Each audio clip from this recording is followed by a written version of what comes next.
정답을 100% 받고 있다.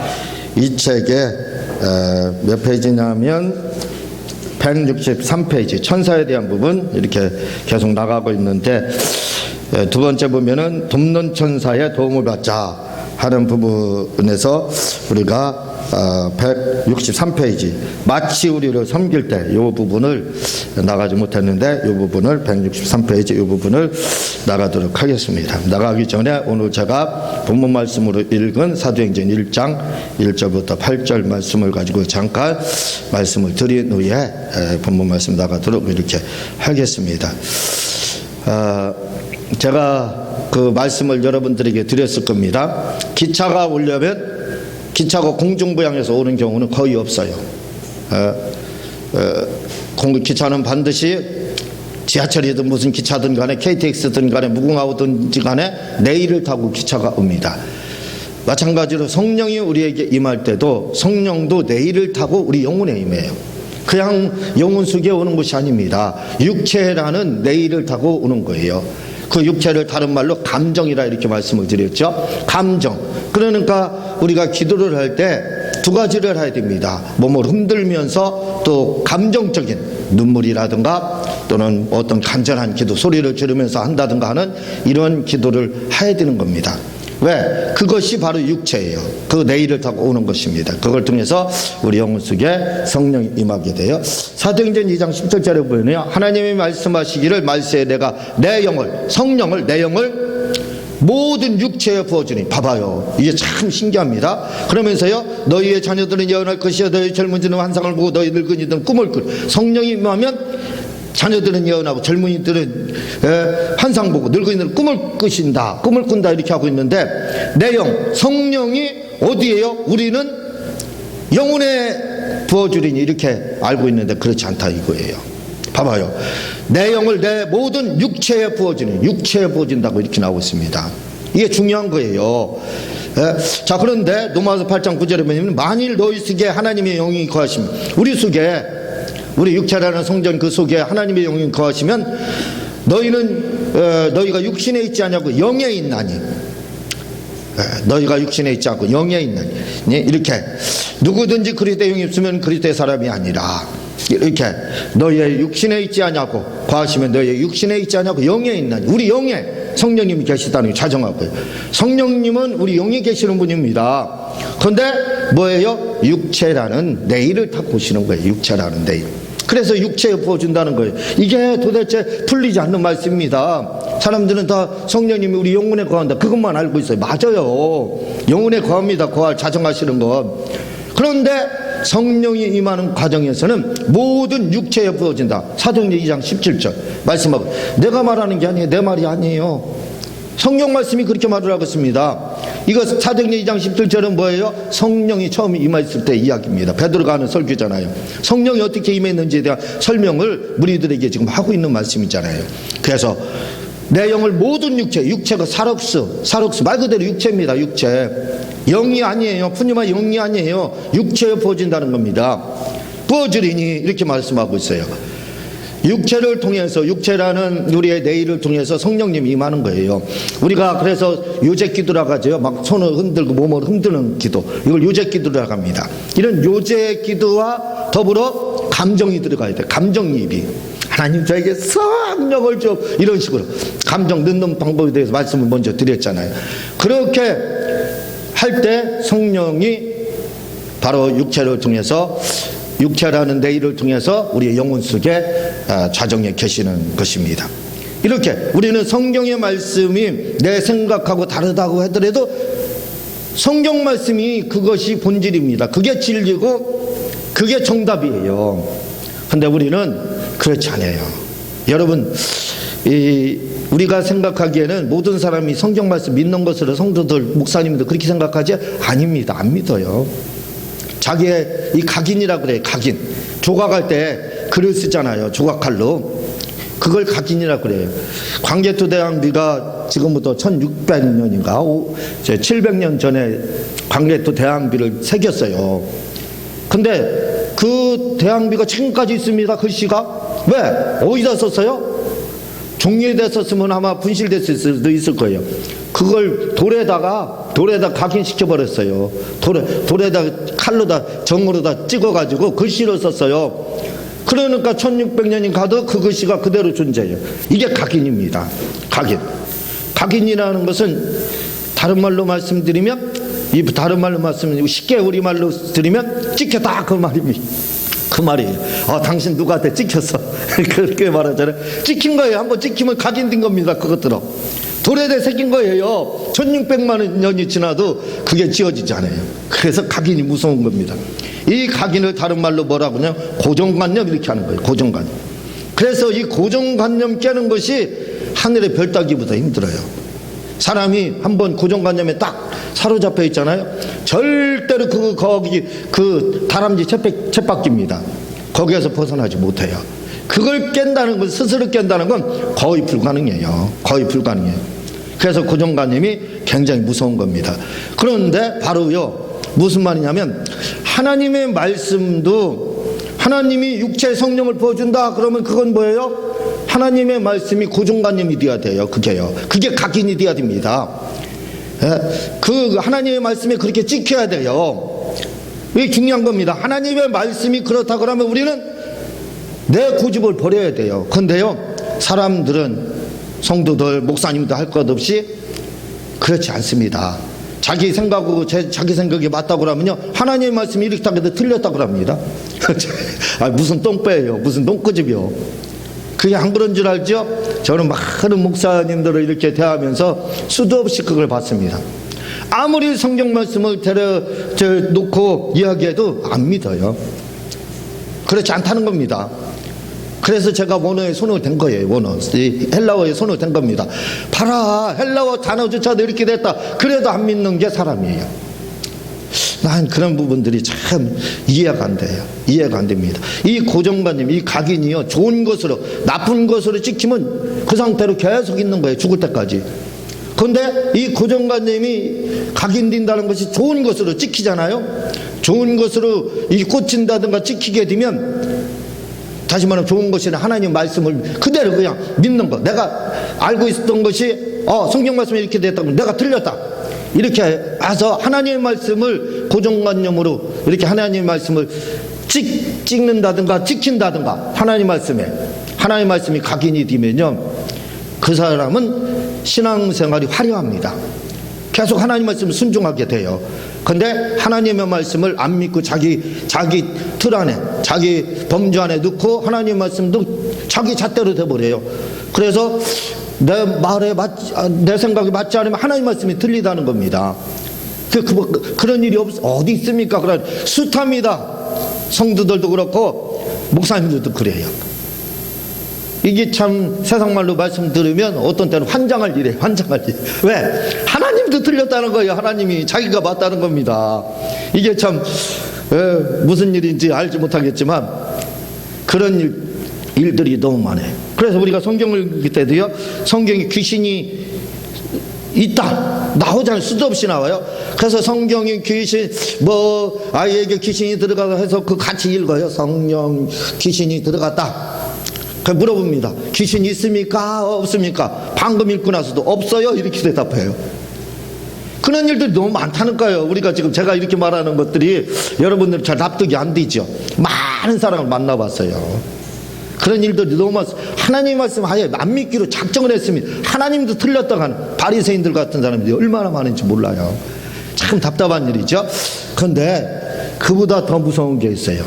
하나님의 말씀을 믿지 않는 그 이유, 왜 하나님의 말씀을 믿지 않느냐, 그거는 로마서 3장 20절에 보면, 그러므로 율법의 행위로 그의 앞에서 의로부터 하심을 얻을 육체가 없나니 율법으로는 죄를 깨달음이라. 왜 우리가 그럼 하나님의 말씀이 이렇게 말하는데 내가 알고 있는 거랑 틀리면 얼른 교정을 해야 돼요. 내가 잘못했구나, 근데도 고집을 부린다 이거죠. 하나님 말씀이 틀렸고 내가 맞다 이렇게 주장한다 이거죠. 왜 그러느냐 이거예요. 왜 그런 현상이 나타나느냐 이거예요. 로마서 3장 20절에 보면은 율법으로는 죄를 깨달음이라 이렇게 이야기하고 있어요. 율법이 무슨 역할을 해요? 죄를 깨닫게 해요. 율법의 정죄를 한마디로 받지 못해서 그렇습니다. 네가 잘못됐다, 너 죄인이다, 네가 지금 잘못 알고 있다, 이걸 받아들여야 돼. 이 율법의 정죄를 받아야 돼요. 그래야 내가 잘못했구나, 하나님 말씀이 맞구나, 내가 잘못 알고 있었네요, 목사님 말씀이 맞습니다, 당신 말씀이 맞습니다, 하나님 말씀이 이렇게 받아들일 수 있는 거예요. 근데 정죄를, 율법의 정죄를 받지 못하잖아요. 너 잘못했다, 이거 율법의 정죄를 받아야 돼. 근데 받지를 못하면 자기가 잘된 줄 알고 자기가 옳은 줄 그렇게 생각하는 겁니다. 이게 굉장히 무서운 거예요. 우리가 율법은 간단합니다. 죄를 깨닫게 한다, 이렇게 돼 있어요. 깨닫게 뭐냐면 우리가 회개를 어떻게 해서 하느냐, 내가 예수님이 그리스도 몰랐었습니다. 그거 어떻게 해서? 그게 바로 율법의 정죄예요. 당신 예수 믿지 않으면 지옥 간, 이게 율법의 정죄예요. 그걸 받아들이면, 그걸 듣고 어떻게 해야 돼요? 내가 예수님 안 믿으면 지옥 가는구나, 예수님 믿어야지. 그래서 돌아오는 겁니다. 율법의 정죄를 받지 않고는 회개할 수도 없어요. 돌아오지 못합니다. 근데 이렇게 잘못된 것으로 내가 옳고 성경이 틀렸다 이렇게 하는 사람들은 뭐냐? 율법의 정죄를 받지 못해서 그래요. 우리가 율법, 이거 중요합니다. 왜 중요하느냐면 율법의 정죄를 받지 않고는 죄가 죄인지 몰라요. 여러분들 죄가 죄인지 알 수가 없는 겁니다. 그래서 반드시 죄를 알기 위해서는, 깨닫게 하기 위해서는, 돌아오게 하기 위해서는 주님 앞에 율법에 너는 죄인이다, 너 예수 믿지 않는 게 죄다, 너 이렇게 말씀 믿지 않는 게 죄다, 이걸 깨달아, 이렇게 가르쳐 주는 걸 받아들여야 돼요. 깨달아야 돼요. 근데 깨달을 생각을 안 한다 이거죠. 악인입니다. 그건 악인. 이게 굉장히 중요한 거예요. 딱 하나님 말씀 이야기하면 내가 잘못 알고 있었네, 받아들여야 돼. 그게 정죄를 받는 겁니다, 율법에. 그래서 깨닫는 거, 내가 잘못 알고 있구나, 말씀으로 돌아, 이렇게 되는 겁니다. 이번 2019년 6월 23일부터 28일까지 인도 이렇게 단기 선교로 이렇게 다녀왔는데,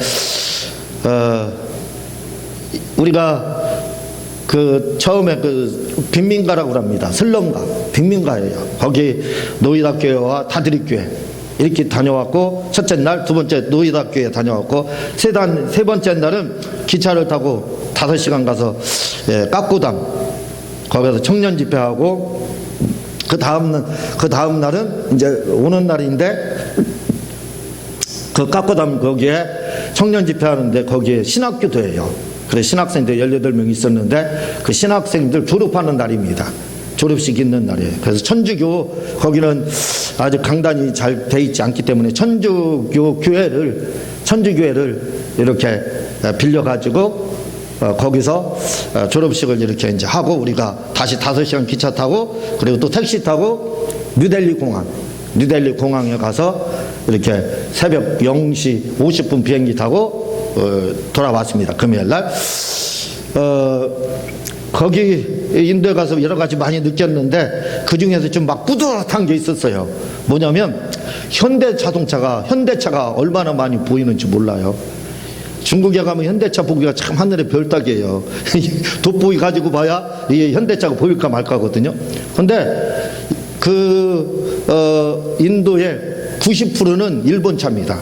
스즈키가 거의 막 80% 이상, 그 다음에 혼다, 그 다음에 도요타, 이런 것들 이렇게 보이는데, 혼다, 도요타는 많이 안 보여요. 다 스즈키입니다. 어쨌든 일본 차가 한 90%는 되는 것 같아요. 나머지 10%가 현대차예요. 독일차, 이런 차, 유럽차 이런 데보다 더 많습니다. 그래서 볼 때마다 현대차 현대차가 나가서 보니까 아주 감동적이더라고요. 이제 그런 것들을 볼 수 있었고, 우리가 델리하고 뉴델리가 있어요. 델리는 올해 올드델리, 옛날 도시, 새로 개발한 도시를 뉴델리라고 합니다. 인도의 수도가 뉴델리잖아요. 그 전체 지역인데, 거기서부터 기차 타고 5시간 이렇게 가는 동안요, 산 하나가 없습니다. 산 하나가. 얘기만 들어봤는데 이렇게 지평선이 보일 정도로 해가 넘어가는 것이 떨어질 때까지 보여요. 떨어지는 것이 그 정도. 왜? 산이 없으니까.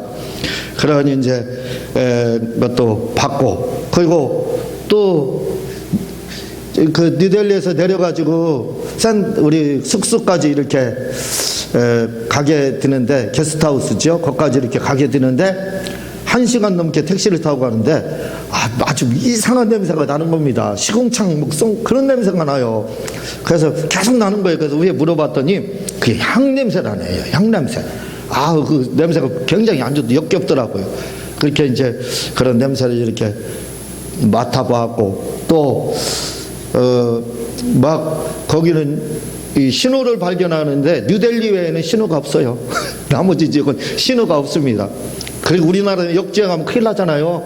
뭐 정면 충돌해서 죽고 그러잖아요. 거기는 다 역주행이에요. 역주행. 차도 역주행. 사람도 역주행. 그 정신 바짝, 그런데 사고가 없어요. 참 여러 가지 신기한 면이 많은데, 요건 이제 그냥 여담으로 이렇게 말씀을 드렸고, 첫날 갔는데 이 슬럼가를 갔다고 그랬죠. 슬럼가, 거기에는 노이다교회, 그리고 한 2시간, 1시간 정도 이렇게 지난 그 거리에 있는 다드리 교회를 이렇게 가게 됐는데, 근데 이 두 교회의 목사님이 한 분이에요. 그러니까 주일날 얼마나 바쁘겠습니까? 교회가 우리 이 정도, 여기 이렇게 반듯이 이 정도 될 텐데 지하예요. 여기 빡 막힌 지하입니다. 통로도 없고, 통로 하나만 이렇게 있는데, 아이들이 바글바글해. 풍선 하나 준다고 하니까 얼마나 많이 물려드는지. 우리나라 60년대, 70년대, 저도 이제 크리스마스 날 그런 거 뭐 준다고 해서 이렇게 갔던 거, 그게 막 생각이 나더라고요. 그 정도로 이제 그 아이들이 많은데, 양쪽 교회에 이렇게 아이들이 이렇게 많이 모이고 있습니다. 근데 그 노이다 교회와 그 다드리 교회를 담당하시는 그 목사님이 한 분이에요. 그 거리가 상당히 멉니다.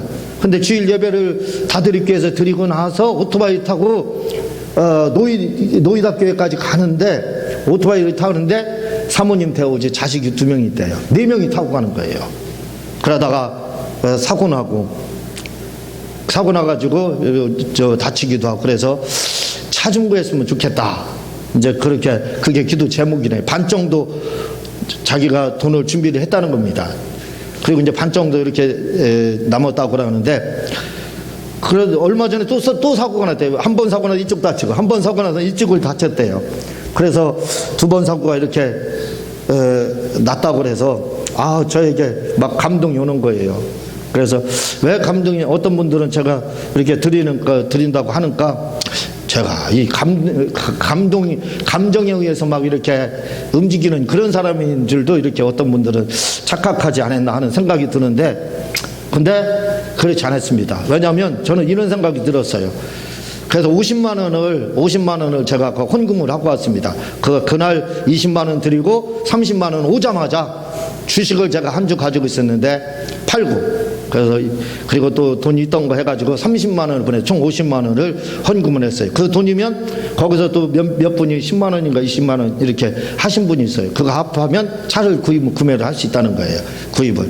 그래서 이제 아마 차를 구입을 하게 되는데, 왜냐하면 만약에요, 제가 왜 드렸냐면, 그 목사님이 돌아가셔봐요. 거기는 목회자도 귀합니다.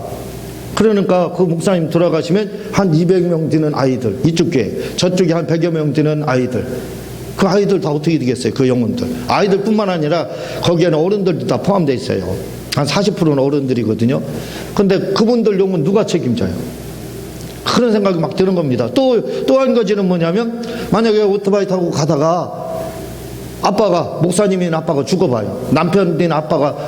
남편인 목사님이 죽어봐요. 그러면 사람들이 뭐라고 하겠어요? 예수 믿고 복 받는다 하더니 예수 믿고 저주받았다, 이렇게 할 거 아니에요. 그리고 또 자녀들은 뭐라고 생각해요? 예수님 믿으면 좋은 일이 있고 뭐 한다더니 좋은 일은 개뿔, 우리 아버지 돌아가셨네. 또 아내 된 사모님은 어떻게 생각하겠어요? 그런 막 생각들이 복잡하게 오는 겁니다. 예? 이분 돌아가시면 안 되겠다. 이분을 살려야 되겠다. 이분 살려야 영혼들이, 수많은 영혼들이 살리고 하나님께 영광이 될 것 같다 하는 생각이 들어서 제가 그 50만 원 이렇게 헌금을 하게 되었던 겁니다. 그래서 이제 그렇게 하게 됐는데, 중국, 그전에는 성령의 바람이 한국에 불었다 이렇게 해가지고 한국에 60년대 70년대 막 구름대처럼 몰려왔거든요, 교회에요. 그러다가 이게 이제 우리나라가 잘 살다 보니까 지금은 전도하기가, 아이들 전도도 하늘의 별따기입니다. 한국에 쉽지가 않아요. 그리고 그래서 이제 그 성령의 바람은 중국으로 갔다 그랬거든요. 그래서 막 중국이 또 막 부흥됐었습니다. 근데 중국이 제가 보니까 이제는 뭔가 이 선교를 해서 뭐 주고 뭐 이렇게 해가지고는 글쎄 돌아올까. 왜? 집집마다 다 마이크가 있습니다. 차. 우리보다 더 부자예요. 왜냐하면 산골짜기는 군민과 같은 산골짜기는 2000m 위에 살고 있거든요. 해발. 근데 거기에 차가 있고요. 집집마다 차 한 대 내지 두 대가 있어요. 자가용도 좋은 겁니다. 거기다 오토바이 다 가지고 있어요. 우리는 차 한 대 가지고 있기 힘들지요. 차 거의 다 가지고 있지만 거기다 오토바이까지 소유한 사람이 있어요? 없어요. 근데 거기는 차 뭐 한두 대는 그 산골짜기에서 다 있어요. 자가용과 트럭고, 그리고 거기다가 또 오토바이까지 수지하고 있고. 그러니까 이제는 중국도 쉽지 않다. 그래서 다른 분들도 중국의 성령의 바람도 끝났다 이렇게 하는 분도 있어요. 그리고 다시 보니까 인도로 간 것 같아요. 인도. 네팔하고 인도. 네팔도 지금 그렇대요. 뭐 하나 이렇게 선교물품 풍선 하나 준다고 하더라도 구름대처럼 몰려온대요. 청년들이요, 직업이 없으니까, 할 일이 없으니까 집에서 놀고 있다, 뭐 예배 드린다 이렇게 하면 400명씩 온대요. 네팔은 400명씩. 보통 모이면 400명씩 이렇게 온대요. 예? 여기도 인도도 가보니까 그 아이들 그 노이다교회 처음 갔을 때 풍선을 나눠줬거든요.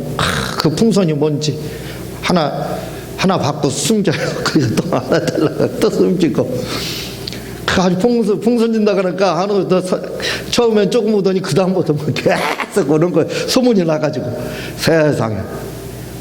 그게 믿기지 않습니까? 풍선이나 이런 게 선교 물품이 믿기예요. 그걸 통해서 예수님을 전할 수가 있잖아요. 그거 받아 먹으러 왔으니까 어떻게 해요? 와서 예수님 말씀 드려야죠.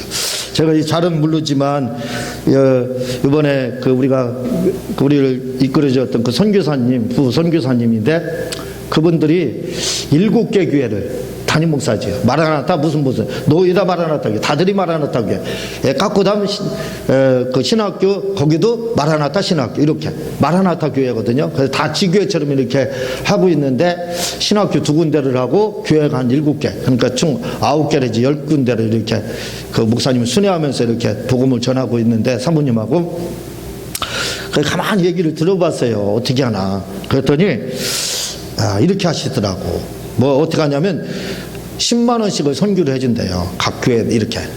근데 10만 원이 우리나라는 10만 원은 뭐 3일 정도밖에 못 쓰겠죠. 뭐 얼마 되지도 않습니다.